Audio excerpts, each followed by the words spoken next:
Alaska airline flight 216 बेकाबू होकर नीचे गिरने लग रहा है। हमें मदद चाहिए, प्लेन का कंट्रोल पूरी तरह से जाम हो चुका है।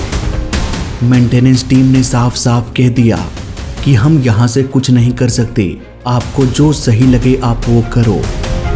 कैप्टन ने एक ऐसा डिसीजन लिया जो इतिहास में पहले कभी नहीं लिया गया। प्लेन को बचाने का बस एक ही रास्ता है, हमें इस प्लेन को उल्टा करना पड़ेगा। क्या होगा इस उल्टे प्लेन के साथ? क्या पायलट सुरक्षित प्लेन को उतार पाएंगे या फिर एक खौफनाक हादसे के साथ सब कुछ खत्म हो जाएगा? आइए जानते हैं पूरी कहानी आज के इस वीडियो में।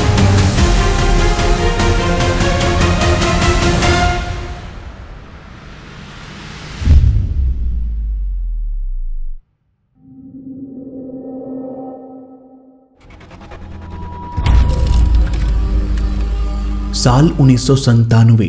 जॉन नाम के एक शख्स अलास्का एयरलाइन के मेंटेनेंस डिपार्टमेंट में काम कर रहे थे।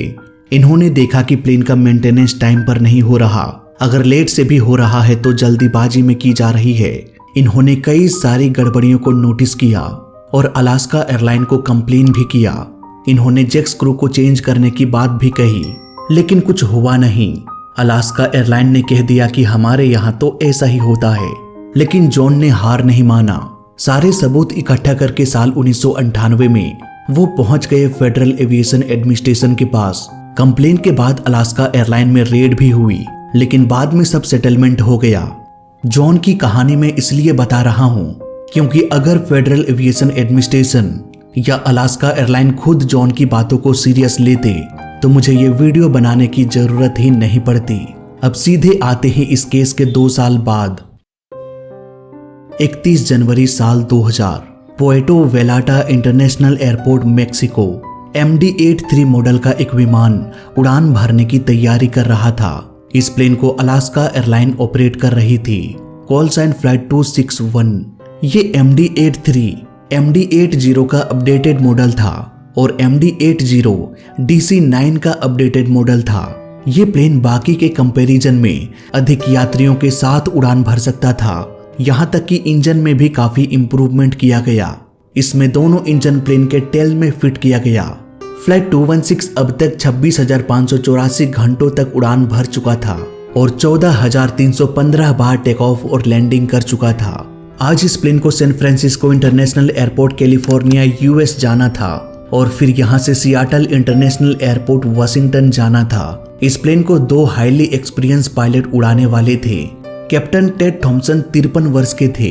17,750 फ्लाइट ओवर का एक्सपीरियंस था इनके पास। वहीं first officer William bill 8,060 flight over का एक्सपीरियंस था इनके पास। इनके अलावा 3 फ्लाइट अटेंडेंट भी प्लेन में सवार हो गए। धीरे धीरे इस प्लेन में 83 पैसेंजर सवार होने लगे।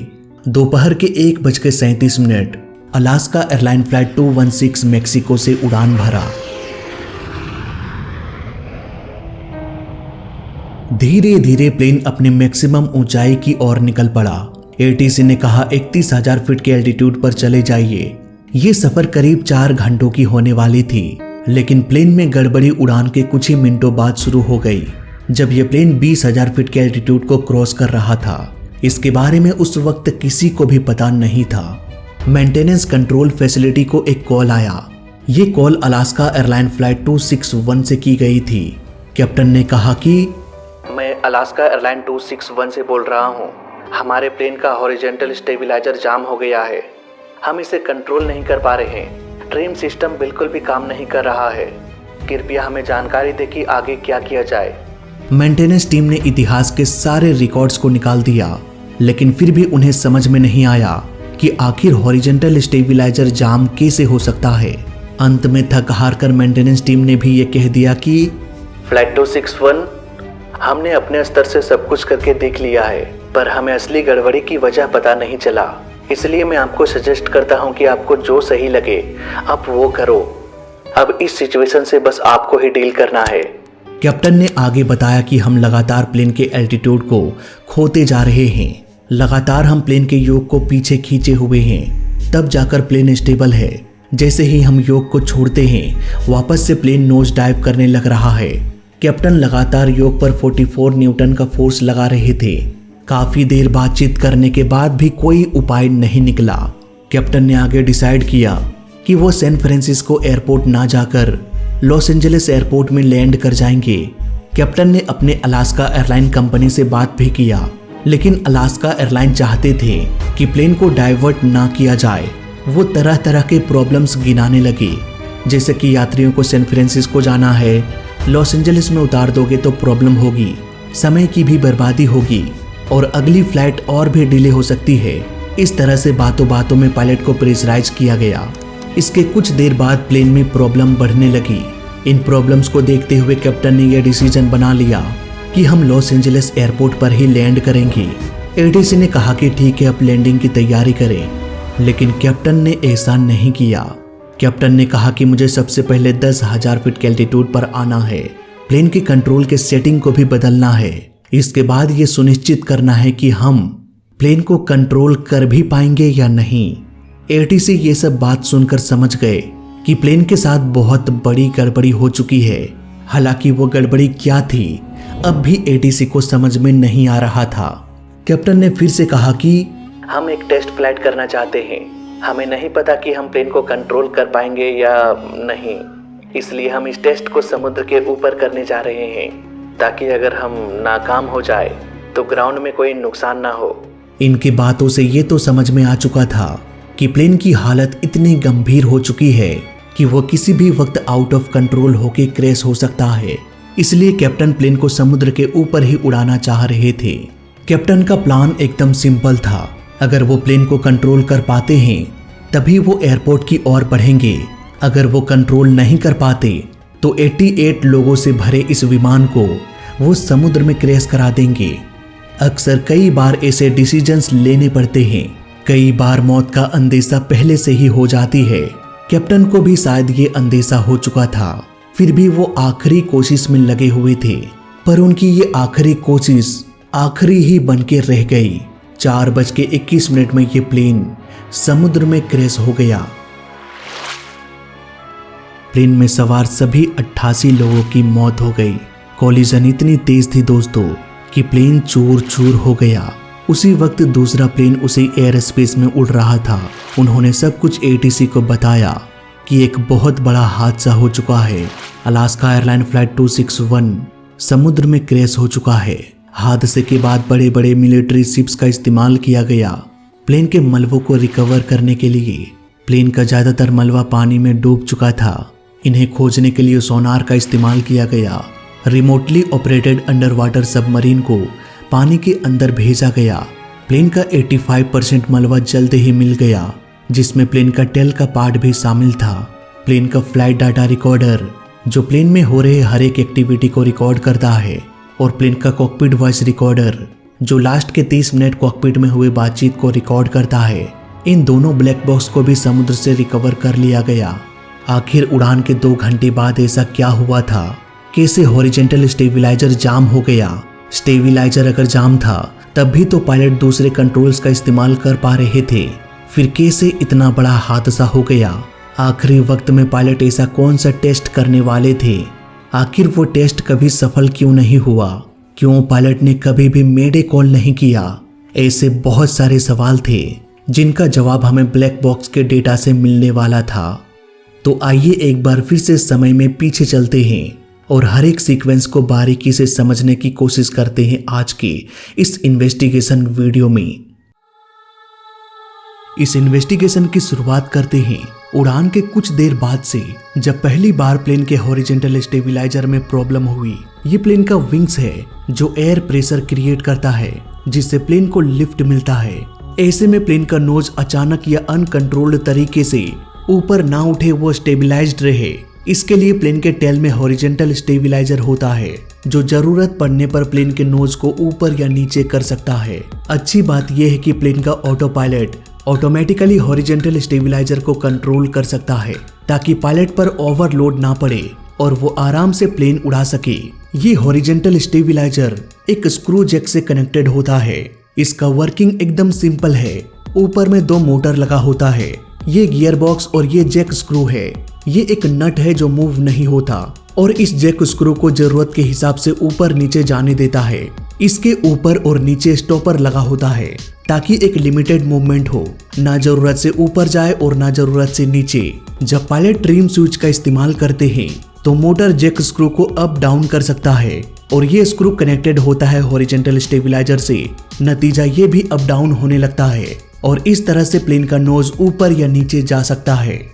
बात करें अलास्का एयरलाइन की तो उड़ान के कुछ देर बाद पायलट ने नोटिस किया कि प्लेन का जो ऑटो पायलट है वो हॉरिजॉन्टल स्टेबिलाईजर को एडजस्ट नहीं कर पा रहा है। ये 0.4 डिग्री में अटक चुका है। असल में ऐसा इसलिए हो रहा था क्योंकि ये जैक स्क्रू डैमेज हो चुका था। ये फ्लाइट 261 का रियल जैक स्क्रू का तस्वीर है। यहाँ पर हम क्लियरली देख सकते हैं क्या हाल हो चुका है जैक स्क्रू का। दरअसल ऐसा इसलिए हुआ क्योंकि अलास्का एयरलाइन कुछ पैसे बचाने के लिए जरूरी मेंटेनेंस नहीं कर रहा था, जैसे कि जैक स्क्रू में ग्रीस या लुब्रिकेंट नहीं डाला गया। ऐसे में ये रॉड पिछले कई सालों से रगड़ खाता जा रहा था। रिपोर्ट के अनुसार हर 500 फ्लाइट आवर के बाद जैक स्क्रू में लुब्रिकेंट डाला जाना था और अच्छे से ऊपर नीचे करके मिक्स करना था। ऐसा करने में ऑलमोस्ट 4 घंटों का समय लगता है, लेकिन अलास्का एयरलाइन ने कुछ पैसे बचाने के लिए एक अपना ही नियम बना डाला, जिसके मुताबिक 500 फ्लाइट आवर नहीं बल्कि 2500 फ्लाइट आवर के बाद हम लुब्रिकेंट डालेंगे और 4 घंटों तक नहीं बल्कि फटाफट 1 घंटे में ही सब काम निपटा देंगे। ये अलास्का एयरलाइन की करतूत थी। इसके अलावा ये जो जैक स्क्रू है उसे 7200 घंटे या 30 महीनों के बाद इंस्पेक्शन करना था, लेकिन अलास्का एयरलाइन ने कहा कि हम 30 महीने में ही इंस्पेक्शन करेंगे। लेकिन ये जो 7200 घंटे हैं इसे हम नहीं मानते। 30 महीनों में हम जितने भी घंटे उड़ा सकते हैं उड़ाएंगे और 30 महीनों के बाद ही इंस्पेक्शन किया जाएगा। हैरानी की बात तो ये है दोस्तों कि अब तक अलास्का एयरलाइन 261 ने कुल 8930 घंटों तक उड़ान भर चुका था, फिर भी जैक स्क्रू का इंस्पेक्शन नहीं हुआ, जबकि नियम के अनुसार 7200 घंटों में ही इसका इंस्पेक्शन किया जाना था। लेकिन अलास्का एयरलाइन ने कहा कि हम घंटे को नहीं मानते, 30 महीना होगा तब हम करेंगे। यही वजह है दोस्तों कि उड़ान के करीब 2 घंटे बाद ये जैक स्क्रू जाम हो गया। प्लेन का ऑटो पायलट एडजस्ट ही नहीं कर पाने लगा। ऐसे कंडीशन में कैप्टन ने वही किया जो उन्हें करना चाहिए था। उन्होंने ऑटो पायलट को डिस्कनेक्ट कर दिया और योक के ट्रिम स्विच का यूज करने लगे। इस स्विच के जरिए हॉरिजॉन्टल स्टेबिलाईजर को एडजस्ट किया जा सकता है, लेकिन ये स्विच काम नहीं किया। अब तक प्लेन ऑलमोस्ट 31,000 फीट के एल्टीट्यूड पर आ चुका था। प्लेन का पूरा कंट्रोल मैनुअल पर था। इस स्विच के अलावा प्लेन में ट्रिम हैंडल भी था जो हॉरिजॉन्टल स्टेबिलाईजर को कंट्रोल कर सकता था। पायलट ने इसके जरिए भी हॉरिजॉन्टल स्टेबिलाईजर को एडजस्ट करना चाहा, लेकिन यहाँ पर भी बात नहीं बनी। हॉरिजॉन्टल स्टेबिलाईजर टच से मस नहीं हुआ। दोनों पायलट ने हर कोशिश कर लिया ये पता लगाने के लिए कि आखिर गड़बड़ी क्या है और इसे हम कैसे ठीक कर सकते हैं। इसी कोशिश में 2 घंटे गुजर गए, पर अभी भी कोई तरीका उनके हाथ नहीं लगा। यही वो वक्त था दोस्तों जब कैप्टन ने प्लान बनाया कि वो सैन फ्रांसिस्को एयरपोर्ट नहीं जाएंगे, लेकिन अलास्का एयरलाइन कहीं न कहीं इस बात से नाखुश थे। वो नहीं चाहते थे कि ऐसा हो, क्योंकि अगेन वही बात, यात्रियों को दिक्कत होगी, फ्लाइट टाइम में डिले हो जाएगी वगैरह वगैरह। इस वक्त कैप्टन के पास कोई ठोस कारण नहीं था प्लेन को डाइवर्ट करने के लिए। भले ही स्टेबिलाईजर जाम हो गया हो, लेकिन अब भी प्लेन बिल्कुल नॉर्मल तरीके से उड़ान भर रहा था और किसी भी फ्लाइट में जब तक इमरजेंसी ना हो फ्लाइट को डाइवर्ट नहीं किया जाता। खैर कैप्टन ने कहा कि क्यों ना हम एक बार सर्किट चेक कर ले, हो सकता है सर्किट में कोई गड़बड़ी हो गई हो जिसकी वजह से हॉरिजॉन्टल स्टेबिलाईजर का मोटर काम नहीं कर रहा। फर्स्ट ऑफिसर ने हॉरिजॉन्टल स्टेबिलाईजर के सारे इलेक्ट्रिक सर्किट को चेक किया, लेकिन किसी में भी कोई खामी नजर नहीं आई। अब कैप्टन ने अल्टरनेट ट्रिम स्विच का यूज किया जो बैकअप के लिए होता है। ये हॉरिजॉन्टल स्टेबिलाईजर से मैन्युअली कनेक्टेड होता है, लेकिन ये स्विच भी काम नहीं किया। कुल मिलाकर कहा जाए तो हॉरिजॉन्टल स्टेबिलाईजर को एडजस्ट करने वाले तीनों स्विच नाकाम हो चुका था। अब करे तो क्या करे। यहाँ पर कैप्टन ने एक पैटर्न को नोटिस किया। जब जब वो इलेक्ट्रिक स्विच का इस्तेमाल कर रहे थे, एसी मीटर का जो लोड था वो बढ़ता हुआ दिखाई दे रहा था। इसका मतलब साफ था कि स्विच तो काम कर रहा है, इलेक्ट्रिक सिस्टम में कोई भी दिक्कत नहीं। जब भी स्विच को प्रेस किया जाता है तो मोटर तेजी से घूमने लगता है। इसलिए इलेक्ट्रिक करंट का लोड बढ़ रहा था। ठीक ऐसा ही हमारे घरों में भी होता है। जब हम किसी मोटर या हाई वोल्टेज इलेक्ट्रॉनिक डिवाइस का यूज करते हैं तो बल्ब में फ्लिकर आ जाता है। ठीक ऐसा ही प्लेन के इलेक्ट्रिक करंट के मीटर में भी हो रहा था। एसी करंट का लोड बढ़ जा रहा था। यहाँ पर पायलट को समझ जाना चाहिए कि गड़बड़ी कंट्रोल्स में है ही नहीं, इसलिए अब पायलट को इस स्विच को मूव नहीं करना चाहिए था, पर शायद उनके दिमाग में कुछ और ही चल रहा था। कैप्टन ने कहा कि एक आइडिया है मेरे पास, क्यों ना हम दोनों स्विच को एक साथ इस्तेमाल करें। को पायलट ने कहा कि हाँ क्यों नहीं, कोशिश करते हैं। अब कैप्टन ने बैक टू बैक कई बार कोशिश किया, पर अब भी हॉरिजॉन्टल स्टेबलाइजर 0.5 डिग्री में ही अटका हुआ था। कैप्टन ने दोबारा से ऑटो पायलट को ऑन किया, पर अब भी नो रिस्पॉन्स। लेकिन कुछ सेकंड्स बाद दोनों स्विच का एक साथ और बार बार यूज होने की वजह से दोनों इलेक्ट्रिक मोटर ऑन हो रहा था और जैक स्क्रू पर पूरा जोर लगाने लगा। नतीजा एक जोर की आवाज सुनाई दिया। दरअसल हुआ ये कि जाम हॉरिजॉन्टल स्टेबलाइजर को ठीक करने के चक्कर में दोनों पायलट से एक बहुत बड़ी गलती हो गई। ये फिक्स नट जो जैक स्क्रू को 0.4 डिग्री में अटका के रखा हुआ था, वो एरोडायनेमिक प्रेशर की वजह से फेल हो गया। जैक स्क्रू और नट के बीच इतना घिसाव हो गया कि वो नट अब जैक स्क्रू को रोक पाने में असफल हो गया। नतीजा हॉरिजॉन्टल स्टेबलाइजर ने प्लेन के नोज को डाउन कर दिया और प्लेन तेजी से नीचे की ओर गिरने लगा। कैप्टन ने देखा कि ट्रिम व्हील 0.4 डिग्री से मैक्सिमम में चला गया। बार बार जैक स्क्रू का निचला हिस्सा स्टॉपर से टकरा रहा था। उधर प्लेन 31,000 फीट की ऊंचाई से सीधे नीचे की ओर गिरने लगा। प्लेन के इस झुकाव को रोकने के लिए कैप्टन ने योक को पीछे खींचना शुरू किया, पर बेकाबू प्लेन मानो सुनने का नाम ही नहीं ले रहा था। इस वक्त प्लेन में सवार सभी लोग हाई जी फोर्स का सामना कर रहे थे। प्लेन तेजी से हिलने लग रहा था। जल्द ही कैप्टन समझ गए कि सिर्फ योग की मदद से हम प्लेन को काबू नहीं कर पाएंगे। उन्होंने स्पीड ब्रेक का इस्तेमाल किया, फ्लैप्स का इस्तेमाल किया, स्लेट्स का इस्तेमाल किया और योग पर पूरा जोर लगा के पीछे खींचने लगे। ये तरीका काम कर गया। करीब 80 सेकंड्स तक प्लेन नीचे आता गया। 31,000 फीट से सीधे 23,000 फीट के एल्टीट्यूड पर आ गया। तब जाकर प्लेन का झुकाव धीरे धीरे कम हुआ और प्लेन एक स्टेबल कंडीशन में आ गया। अब तक प्लेन 23 से 24,000 फीट के एल्टीट्यूड पर आ चुका था। दोनों पायलट को सांस में सांस आई, लेकिन कंफ्यूज्ड पायलट अब और भी कंफ्यूज हो चुके थे। आखिर प्लेन में चल क्या रहा है? हॉरिजॉन्टल स्टेबलाइजर अगर जाम नहीं था तो ऑटो पायलट एडजस्ट क्यों नहीं कर पाया? तीनों स्विच क्यों फेल हो गया? और अगर ये जाम था तो फिर ट्रिम व्हील 0.4 डिग्री से मैक्सिमम तक कैसे चला गया? आखिर गड़बड़ी कहाँ हुई?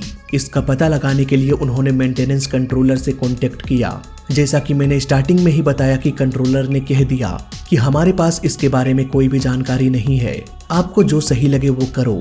कैप्टन ने ये भी रिक्वेस्ट किया कि अगर कोई जानकार इंस्ट्रक्टर है तो मुझसे बात कराओ। शायद हमसे कोई गलती हो रही हो जिसे हम समझ नहीं पा रहे। लेकिन इस पर भी कंट्रोलर ने कोई हेल्प नहीं किया।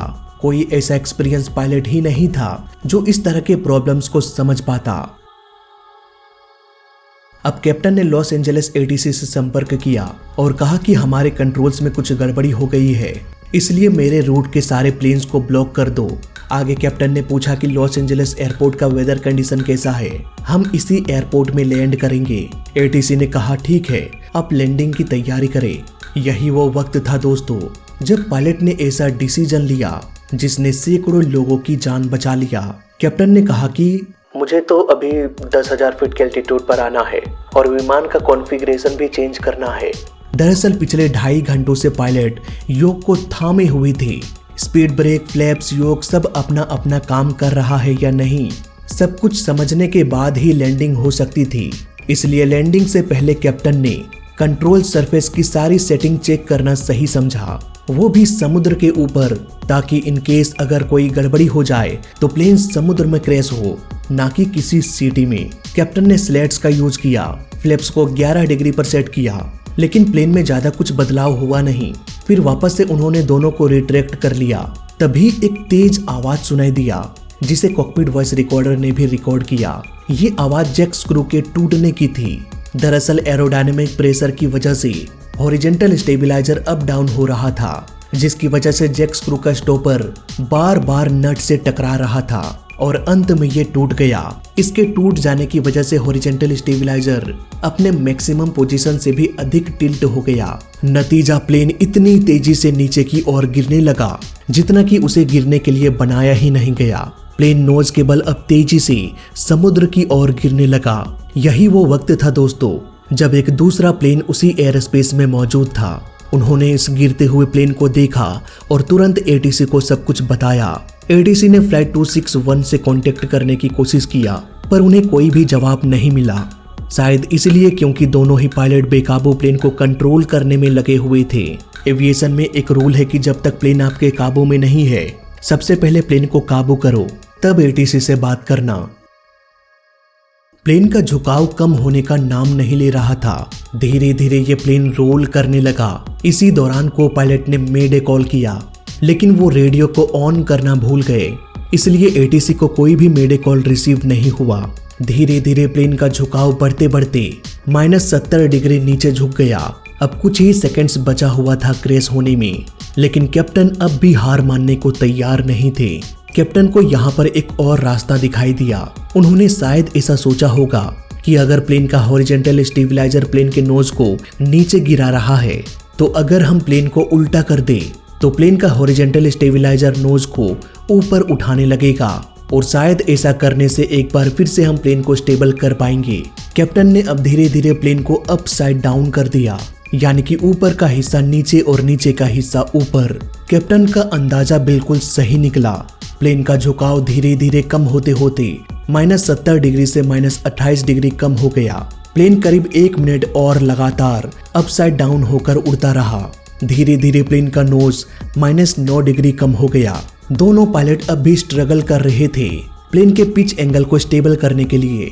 कैप्टन ने कहा कि push push push push the blue side. यहाँ पर ब्लू साइड का मतलब शायद कैप्टन एल्टीट्यूड को इंडिकेट कर रहे थे। ये ब्लू स्काई को रिप्रेजेंट करता है।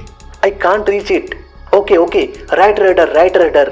18 सेकंड्स बाद हमें फिर से ट्राई करना पड़ेगा, लेकिन चलो हम उड़ तो रहे हैं, भले ही उल्टे ही क्यों ना उड़ रहे हो।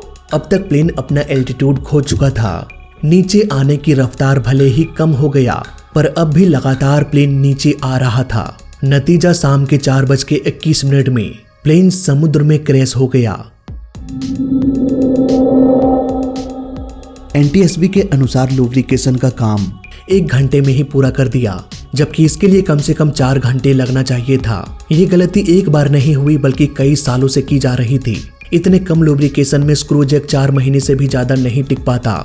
यहाँ तक कि ये जैक स्क्रू इतना घिस चुका था, इसका अंदाजा इस बात से लगाया जाता है कि वो कितना हिल रहा है। घिसाव अगर अधिक होगा तो गैप अधिक बढ़ेगा और गैप जितना ज्यादा होगा रॉड उतना ही हिलेगा। इसको मेजर करने के लिए अलास्का एयरलाइन ने खुद का टूल बना लिया था और उससे वो जैक स्क्रू के घिसाव को माप रहे थे, जबकि वो मैन्युफैक्चरर के स्टैंडर्ड का था भी नहीं। अगर नॉन स्टैंडर्ड टूल से मापा जाए तो कहीं न कहीं एरर तो होता है। लास्ट चेक 1997 में हुआ था। अगर सही टूल का इस्तेमाल किया जाता तो मैकेनिक को पता चल जाता कि अब स्क्रू जैक फेल हो सकता है, इसे चेंज करना पड़ेगा। अगर लुब्रिकेट भी ठीक से किया जाता तो स्क्रू गेज कम घिसता और शायद उस दिन ये हादसा ना होता। कुछ पैसे बचाने के लिए अलास्का एयरलाइन ने अपने ही नियम बना डाला, जिसकी वजह से 88 लोगों की जान चली गई। फेडरल एविएशन एडमिनिस्ट्रेशन ये कहता है कि जैक स्क्रू का फेल होने की पॉसिबिलिटी 10⁻⁹ होती है, यानी कि 1 करोड़ में से सिर्फ एक बार। इसे हम ऑलमोस्ट ना के बराबर कह सकते हैं, लेकिन असल में क्या हुआ वो हमारे सामने है। अब मैं फिर से आपको जॉन की बात याद दिलाना चाहूंगा, जिसके बारे में मैंने वीडियो के शुरुआत में बताया था। इन्होंने फेडरल एविएशन एडमिनिस्ट्रेशन में कंप्लेन भी किया था कि प्लेन का मेंटेनेंस ठीक से नहीं हो रहा है। इवन स्क्रू गेज को चेंज करने की भी बात कही थी उन्होंने, लेकिन फिर भी अलास्का एयरलाइन पर कोई भी कार्रवाई नहीं की गई। अलास्का एयरलाइन पर कोई क्रिमिनल केस भी नहीं किया गया, जबकि यहाँ पर साफ साफ दिख रहा है कि कैसे चंद पैसों की लालच में 88 लोगों की जान कुर्बान कर दिया गया।